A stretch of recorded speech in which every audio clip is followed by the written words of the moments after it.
प्रधानमंत्री महोदय आज बुला के इंटरव्यू दे रहे हैं लोगों को। बीजेपी को लोगों ने मान लिया कि ये झूठ बोलते हैं। तो हरियाणा में कहावत होती है कि इस बार रोटी पलट देंगे, तो लग रहा है राज बब्बर रोटी पलट देंगे इस बार। लोगों को चाहिए कोई उनकी बात सुनने वाला हो। प्रधानमंत्री कह रहे हैं कि सेंटर की योजनाएं तो घर घर पहुंची हैं। लोग इनको समझ रहे हैं कि इनके पास में कहने को कुछ नहीं है, किया इन्होंने कुछ है नहीं, देने को कुछ नहीं है। क्या आपको लगता है कि इस चुनाव में कोई नैरेटिव सेट हो पाया बीजेपी की तरफ से? इस प्रदेश में चुनाव में जो नैरेटिव चल रहा है वो राहुल गांधी की पर्सनैलिटी का। भारतीय जनता पार्टी की कोशिश है कि वो हिंदू मुसलमान मंगलसूत्र मुर्गा मछली मुगल ये सब शुरू हो गया। ये पब्लिक है, वो पब्लिक है, सब जानती है। तो इस बार जो पब्लिक जो है वो कुछ चूक नहीं कर रही है। नमस्कार आदाब, मैं हूं अबुल नसर इकबाल और आज मेरे साथ एक बेहद खास शख्सियत हैं। बॉलीवुड के सुपरस्टार हैं, कई बार के सांसद हैं, कांग्रेस पार्टी से गुरुग्राम लोकसभा क्षेत्र से उम्मीदवार हैं और उनकी वजह से, उनके आने से गुरुग्राम का जो कॉन्टेस्ट है वो बेहद दिलचस्प हो गया है इस लोकसभा चुनाव में। मेरे साथ राज बब्बर साहब हैं। बहुत बहुत स्वागत है राज बब्बर साहब आपका। शुक्रिया आपका, नमस्कार। गुड़गांव को आपने चुना, पार्टी का आदेश था या गुड़गांव के लोगों की ये चाहत थी कि आप यहाँ से चुनाव लड़ें? तो इसके बारे में बताइए। देखिए, ये बहुत ही निश्चित सी बात आपने कही है। मेरा यूपी में चुनाव जो था वो थोड़ा सा कुछ टेक्निकल रीजन से मैं वहाँ चुनाव में खड़ा नहीं हो पा रहा था, तो टाइम लग रहा था मुझे। और उसके बाद में मुझे 3 क्षेत्रों का ऑफर हुआ था, जिसमें पंजाब था और जिसमें हरियाणा था जी। तो हरियाणा और बम्बई के अंदर थोड़ा सा इशू था मेरा, तो मैंने उनसे कहा था कि भाई मुझे हरियाणा के अंदर, तो पहले शायद कुरुक्षेत्र में मेरी बात हुई थी जी, फिर वो शायद सीट दे दी गई। अच्छा, वैसे मैं गुड़गांव में देख रहा हूँ कि आपका डिसीजन या पार्टी का डिसीजन बिल्कुल सही था, क्योंकि जिस तरह से लोग जुट रहे हैं, भीड़ आ रही है आपकी सभाओं में। मैंने कई सभाओं में भी आपकी गया और लोगों का प्यार मैंने देखा आपके प्रति। बस ईश्वर की कृपा है सब। यहाँ हमारे एक सीनियर लीडर हैं जो अब सच पूछो तो उनके मुंह से निकल गया या कैसे हुआ, उन्होंने कह दिया कि मैं चुनाव में नहीं खड़ा होऊंगा। अच्छा, तो फिर जो है मुझे या भी क्या, क्योंकि मुझे जो यहाँ का प्रभारी थे उन्होंने मुझसे कहा कि, मैंने उनसे कहा भी था मैंने कि वो चुनाव में वहाँ तो उनके वो हैं, तो बोले कि नहीं, वो चुनाव में लड़ना नहीं चाहते हैं। तो मैंने कहा ठीक है, this is the best seat, क्योंकि एक दिल्ली के पास भी है और ज़रूरी नहीं है कि मैं जब भी यहाँ पे दिल्ली में हूँ या पार्लियामेंट के लिए हूँ तो मैं अपनी कॉन्स्टिट्यूंसी से सिर्फ 40 मिनट दूर हूँ। जी हाँ, बिल्कुल। अच्छा, यहाँ के मुद्दे क्या हैं, उसके बाद फिर हम नेशनल पॉलिटिक्स की भी बात करेंगे, जो नैरेटिव सेट करने की कोशिश हो रही है उसकी भी बात करेंगे। यहाँ पर आप आए, इतने दिन से चुनाव प्रचार भी कर रहे हैं, आपने क्या अखज़ किया कि कितने मुद्दे, कौन कौन से मुद्दे यहाँ पर हैं? क्या लोकल मुद्दे हैं या राष्ट्रीय मुद्दों पर चुनाव हो रहा है इस बार? भाई, जो राष्ट्रीय लोग हैं वो राष्ट्रीय बात करें, मैं तो एक सांसद के प्रत्याशी के रूप में यहाँ पर हूँ और मेरे लिए यहाँ की जो ज़रूरी जो चीज़ें हैं, जो रोज़मर्रा की जो ज़िंदगी है, वो यहाँ पर सरकार, यहाँ के निचली बॉडीज़ की सारी बीजेपी के पास हैं जी। प्रदेश की सरकार बीजेपी के पास है, केंद्र में सरकार बीजेपी के पास है, लेकिन बहुत ही अफसोसजनक और बड़ी अफसरदा हालात है। क्या इसका फायदा मिलेगा कि 10 साल से यहाँ पे स्टेट में असेंबली में बीजेपी की सरकार है, उसका कुछ एंटी इनकम्बेंसी फैक्टर होता है, वो इस बार आपको साथ मिलेगा उसका? मैं उनके बारे में तो नहीं कहता, क्योंकि बड़े आदमी हैं वो, और मैं उनके ऊपर कुछ तरह का भी कोई सवाल नहीं रखता, ना कोई मैं उनसे कोई उन पर टिप्पणी करता हूँ। वो कांग्रेस में भी थे जी, कांग्रेस में मंत्री भी रहे, 2009 में कांग्रेस से ही लड़े थे, मंत्री भी रहे, और फिर उसके बाद उन्होंने बीजेपी ज्वाइन की और बीजेपी में भी 10 साल रहे। तो 20 साल उन्होंने यहाँ एज ए सांसद उन्होंने, जी, और यहाँ जो एक बुनियादी जो ज़रूरतें हैं डेवलपमेंट जो है वो नहीं हुई, और उसके कारण दो हैं कि शायद उनके पास में बहुत ज़्यादा वक्त नहीं रहा लोगों से मिलने के लिए, लोगों को समझने के लिए, और यही वजह है कि वो चीज़ें पाइलअप होती चली गई, उनका ढेर बनता चला गया। अब जब ढेर की बात कर रहा हूँ तो अगर आप गुड़गांव शहर में घूमेंगे या बादशाहपुर में घूमेंगे, इट्स वेरी अनफॉर्चुनेट कि शहर के अंदर जो है कूड़ा बिखरा पड़ा है। अच्छा, 500 बहुत बड़ी कॉन्स्टिट्यूंसी है, 25-26 लाख मतदाता हैं इस कॉन्स्टिट्यूंसी, और फैलाव भी बहुत ज्यादा, फैलाव भी बहुत, तकरीबन 110 किलोमीटर का फैलाव है। तो ये कॉन्स्टिट्यूंसी, अब आप दिल्ली से आप देखते हुए आए तो आपको बहुत डेवलप्ड मिलेनियम सिटी, और आपको ऐसा लगता है मैनहट्टन के अंदर आप जी अमेरिका में कहीं घुस रहे हैं।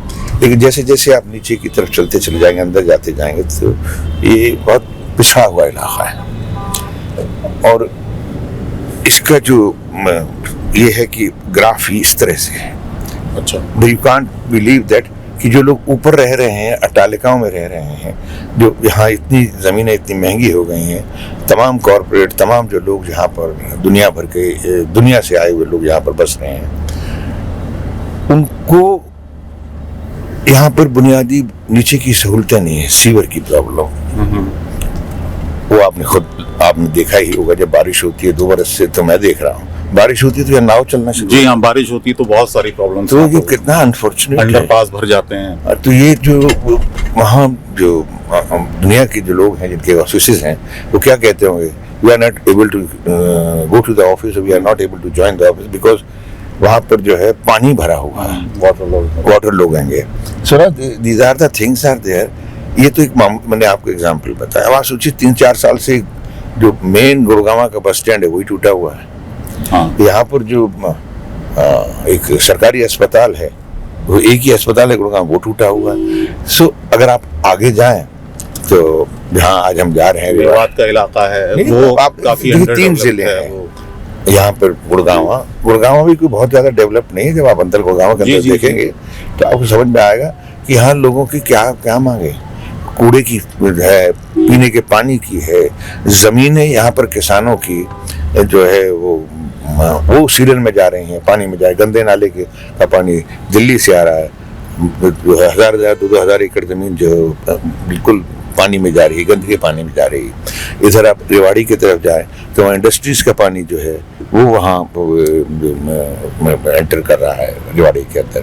हमारे साथी हैं, हमारे आपके साथ जो बैठे हैं, Chiranjeevi ji, he is MLA from Rewari, और कैप्टन अजय यादव जी के साहबजादे हैं ये।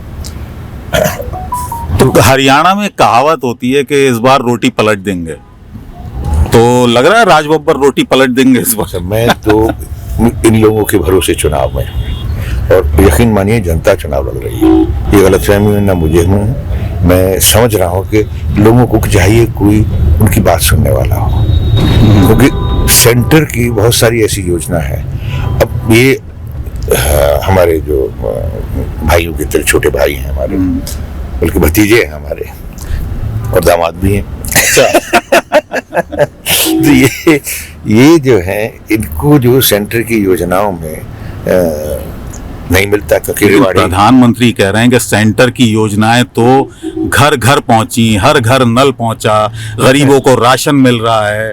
ये प्रधानमंत्री का अपना वक्तव्य है, अपना उनका वक्तव्य नैरेटिव है, लेकिन जमीन पे वो नजर नहीं आ रहे हैं, और ये इसका असर जो है इस चुनाव में नजर आएगा। नैरेटिव बनाने की कोशिशें हो रही हैं। क्या आपको लगता है कि इस चुनाव में कोई नैरेटिव सेट हो पाया बीजेपी की तरफ से? मेरे ख्याल से बीजेपी को लोगों ने मान लिया कि ये झूठ बोलते हैं, और यही वजह है कि अब जो है आपने 3 चरण का इलेक्शन देख लिया है। अब आप देखते जाइए आगे क्या होता है। शुरुआत में जो चुनाव से पहले जब नोटिफिकेशन जारी नहीं हुआ था चुनाव का, अधिसूचना जारी नहीं हुई थी, उस समय कुछ और बातें थी। लेकिन दूसरे चरण के बाद जैसे ही गियर चेंज हुआ चुनाव का, ऐसा लगा मानो पूरा चुनाव शायद भारतीय जनता पार्टी की कोशिश है कि वो हिंदू मुसलमान, मंगलसूत्र, मुर्गा, मछली, मुगल, ये सब शुरू हो गया। इन चीज़ों पे अब लोगों को इन्होंने इतना इसको निचोड़ लिया है कि अब लोग इनको समझ रहे हैं कि इनके पास में कहने को कुछ नहीं है, किया इन्होंने कुछ है नहीं, देने को कुछ नहीं है। तो आज जो है इनकी जो हालात है, अब देखिए ना कि मैं कहूँगा कि प्रधानमंत्री महोदय आज बुला बुला के इंटरव्यू दे रहे हैं लोगों को। हाँ, हमने भी देखा बहुत सारे, और बहुत 10 साल से। अच्छा, ये तो ट्रेंड है कि जिस दिन चुनाव होता है, जिस दिन कहीं पर वोटिंग होती है, उस दिन ये प्रधानमंत्री करते हैं कि या तो बहुत बड़ा एक रोड शो कर देंगे या कोई ऐसा इवेंट कर देंगे कि सारा दिन टेलीविजन पर चले वो। तो इस तरह तो वो पहले भी करते रहे हैं। देखिए ये तो स्ट्रेटेजी है, इसके लिए मैं इसलिए नहीं कहूँगा कि सही गलत क्या है, बिकॉज वो स्ट्रेटेजिक वे से उनकी स्ट्रेटेजी है। इलेक्शन कमीशन के सभी साथी उनकी जो लोग हैं, कुछ मदद भी हो जाती है उनकी। तो कहाँ इलेक्शन है कहाँ नहीं है, तो एक ही जिले में दो, तो उस तरह से पड़ोस के जिले में जाके वो उसका दूसरा अगले उसमें चरण में होता है, तो वो आराम से उसका इस्तेमाल करते हैं। और ये very strategically and nothing wrong in that, he is a political person. जो सवाल राहुल गांधी ने उठाया, उन्होंने कहा कि मुझसे डिबेट करें प्रधानमंत्री, वो मेरे सामने आए, बैठे, और मैं चैलेंज कर रहा हूं उनको कि वो मेरे साथ डिबेट करें। कितना अपीलिंग लोगों के लिए है उनका इस तरह का रूप राहुल गांधी का, जो हम पिछले 6 महीने से बल्कि देख रहे हैं। मुझे लगता है कि राहुल जी ने अब वो राहुल जी के नैरेटिव का जवाब दे रहे हैं। और इस वक्त देश में चुनाव में जो नैरेटिव चल रहा है, वो राहुल गांधी की पर्सनैलिटी का, राहुल गांधी की जो इश्यूज जो हैं और जो उन्होंने इश्यूज उठाए, जो उन्होंने कहा वो सच निकल रहा है, तो लोगों के अंदर एक विश्वास पैदा होगा राहुल गांधी जी के लिए। प्रियंका गांधी भी चुनाव मैदान में हैं। अमेठी से सुना था कि उनका टिकट होगा या वो चुनाव लड़ेंगी, उनके परिवार से कोई चुनाव लड़ेगा, लेकिन ऐसा हुआ नहीं। आपको लगता है कि उत्तर प्रदेश में ये 2 सीटें, अमेठी और रायबरेली, बड़ा प्रभाव डालती हैं? आप उत्तर प्रदेश से हैं, उत्तर प्रदेश से चुनाव लड़े हैं, 5 बार सांसद रहे हैं, लोकसभा और राज्यसभा दोनों मिला के। क्या लगता है आपको, ये जब कोई बड़ा नेता होता है, जैसे आप यहाँ से चुनाव लड़ रहे हैं, तो जाहिर सी बात है एक ऑरा क्रिएट होता है आसपास की सीटों पर। क्या रायबरेली, अमेठी ऐसी सीटें हैं जिनके बारे में कहा जाए? राहुल जी के लिए और एक तरह से परिवार ही है अमेठी में केएल शर्मा, जो बहुत दिनों से पारिवारिक रूप से जुड़े हुए हैं, और इस तरह के पहले भी प्रयोग हुए हैं। यशपाल कपूर साहब जो रायबरेली से लड़ते थे, तो ये दोनों सीटों के लिए, अब दोनों सीटें कहो क्या, मतलब सारा हिंदुस्तानी उनका परिवार है, लेकिन वो ये 2 सीट लोग मानते हैं कि इस परिवार की है। और उसका परिणाम आपको देखने को मिलेगा राहुल जी के वहाँ होने से, केएल शर्मा साहब के वहाँ से होने से बहुत बड़ा इसका असर होगा। और पूरे यूपी के अंदर जैसे जैसे उनका नाम अनाउंस हुआ, यूपी के अंदर एक लहर आई, और आप देखिए यूपी के अंदर रिजल्ट जो है बहुत ही पॉजिटिव है, बहुत ही लहर है। लेकिन मैंने ये महसूस किया बब्बर साहब के 2014 का चुनाव भी मैंने देखा, कवर भी किया, 2019 का भी देखा, कवर किया। इस बार का चुनाव में मैं किसी के फेवर में या किसी के खिलाफ कोई लहर नहीं देख रहा। साइलेंट है, जो वोटर है वो साइलेंट है। इसका क्या अंदाजा आप लगा रहे हैं? वोटर जब साइलेंट होता है तो उसके लिए आप देखिए 2014 में लहर थी, खुली लहर थी, अन्ना आंदोलन के बाद का मामला था, और उसके बाद क्योंकि उन्होंने इस तरह का शोर किया था जी। और 2004 में क्या था? 2004 में भी लहर थी। किसकी? भारत उदय, इंडिया शाइनिंग, इस तरह की लहर थी। बीजेपी की ना? हाँ, बीजेपी की लहर थी जाहिर। तो आज भी लहर बनाने की कोशिश कर रहे हैं, क्या हुआ? नहीं, आज मैं वही देख रहा हूँ, कोई लहर नहीं है सच में, क्योंकि ग्राउंड में भी गया। मैं इसलिए कह रहा हूँ कि जब ये जनता है, ये पब्लिक है, वो गाना है ना, पब्लिक है सब जानती है। तो इस बार जो पब्लिक जो है वो कुछ चूक नहीं कर रही है, और आपको हर चरण में नजर आ रहा है। आपके सारे सर्वे हो गए पिछले 3 के, अब इसको देख लीजिएगा, इसके भी शुरू हो जाएंगे। अच्छा बब्बर साहब, एक अब थोड़ा जाती सवाल भी आपसे कर लूं। बहुत सारे फिल्मी सितारे आते हैं सियासत में। हमने देखा कि बहुत सारे पहले भी आते रहे हैं, धर्मेंद्र भी, हेमा मालिनी भी, अमिताभ बच्चन भी आए, और शत्रुघ्न सिन्हा आए, विनोद खन्ना साहब स्वर्गीय आए, बहुत सारे लोग आए, लेकिन कोई मकाम सियासत में हासिल नहीं कर पाए। आप टिके, आप और शत्रुघ्न सिन्हा, दो अगर मैं नाम लूं, तो आप टिके और आपने काम किया और आपने यहां पर भी सक्सेस हासिल की। क्यों, क्या वजह है कि बहुत सारे फिल्मी सितारे आते हैं लेकिन बहुत ज्यादा सस्टेन नहीं कर पाते हैं सियासत में? देखिए, ये सिर्फ आप फिल्म वालों पर ही ना तारीफ करें, बट हर प्रोफेशन में लोग होते अच्छा। हैं, और खासकर जो इस तरह की बैकग्राउंड से हो, जो नॉन बैकग्राउंड है या सेलिब्रिटी जिसको आप कहते हैं, इस तरह के जब लोग आते हैं तो उसमें कुछ ही लोग रह जाते हैं। उसका वजह ये होती है कि ये जिंदगी जो है थोड़ी सी उस जिंदगी से अलग है, बहुत ग्लैमरस है ये भी, इसमें कोई दो राय नहीं है, क्योंकि आप लोगों के बीच में है, लेकिन ये ग्लैमर थोड़ा सा लोगों को समझने का है जी। वहाँ जिंदगी को आप अपने खेल से वाकिफ हैं, तो खिलाड़ी हैं तो आप खेल को समझते हैं, अगर आप सिनेमा में हैं तो अपने आप प्रोफेशनल जो भी आपकी एक्टिंग है या जो तमाम चीज़ें उनको समझते हैं। लेकिन ये यहाँ हर रोज़ आपको एक एक्टर के लिए ना सबसे बड़ा जो लेसन होता है वो होता है ऑब्जर्वेशन, और उसी से अपनी सारी जिंदगी चलाता है। आपको कितना फायदा मिलता है जब आप चुनाव लड़ते हैं, अभिनेता होने का कितना फायदा मैंने मिलता है? शायद जिंदगी के अंदर मैंने अब तक जो काम किया है सिनेमा में 10 साल पहले तक मैं सिर्फ किताबें और लाइनें, स्क्रिप्ट और उसके अंदर देखता था, और जो कुछ ही ढूंढता था मेरे उस स्क्रिप्ट में से ढूंढता था। लेकिन अब मैं जब से सक्रिय राजनीति में हूँ, मैंने जिंदगियों को ऑब्जर्व किया है।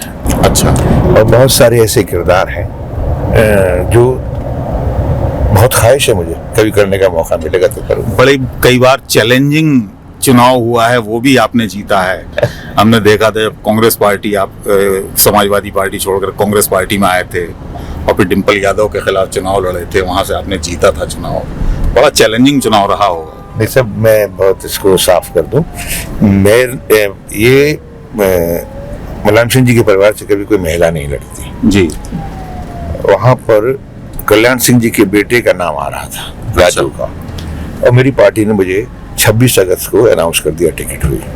लेकिन वो उनके यहाँ एक स्ट्रेटेजी प्लान करने वाले एक साहब थे जिनकी वजह से मैं पार्टी से भी बाहर निकला था, तो उन्होंने अमर सिंह जी को कह रहे हैं, अब बेचारे नहीं है दुनिया में, तो मैं उनके लिए अच्छा ही सोचा। तो मैंने उनसे कहा भी, बीमार हो गए थे बहुत, कि भाई हम लोग अब बिल्कुल आपस में कुछ ना रखें ऐसी बात।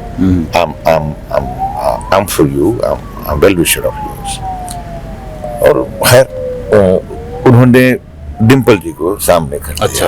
और उनके पास में कॉम्बिनेशन ये था कि डिम्पल ठाकुर हैं, राजपूत हैं, और फायदा मिल जाएगा, यादव के ब्याही हैं, तो उसका फायदा मिलेगा। तो उनका अनाउंसमेंट हुआ था 4 सितंबर को। अच्छा।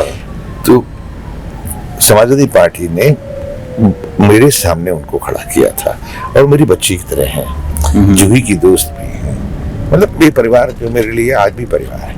और इसीलिए मैंने जो अगला चुनाव था 2014 में, तो मैंने पता करने की कोशिश की, राम गोपाल हमारे साथ में होते जी जी हाउस में, तो मैंने कहा कि राम गोपाल जी से, राम गोपाल जी कोई परिवार से तो नहीं डर रहा है इस बार?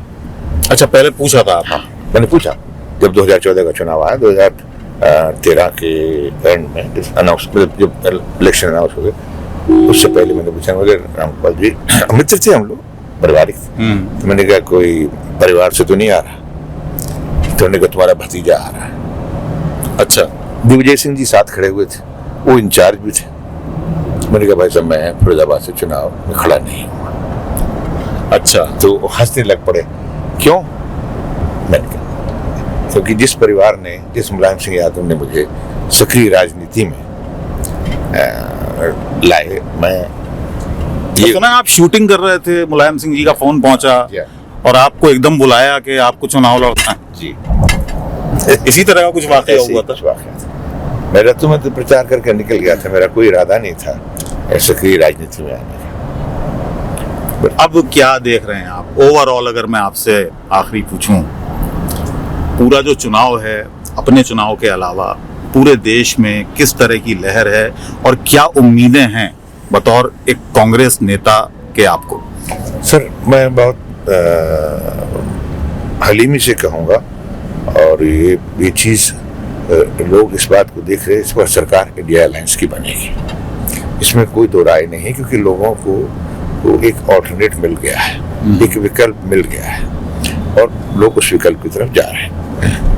गुड़गांव की अगर बात करें, क्योंकि हम जितना देख पा रहे हैं तो हमारी शुभकामनाएं भी हैं आपको, मैं जितना देख पा रहा हूं तो इस वक्त टक्कर यहां पर बहुत अच्छी फाइट हो रही है गुड़गांव में, क्योंकि जेजेपी के भी अपने कैंडिडेट हैं, बीजेपी के अपने कैंडिडेट हैं, एक तरफ आप हैं और आप बहुत अच्छा चुनाव लड़ रहे हैं।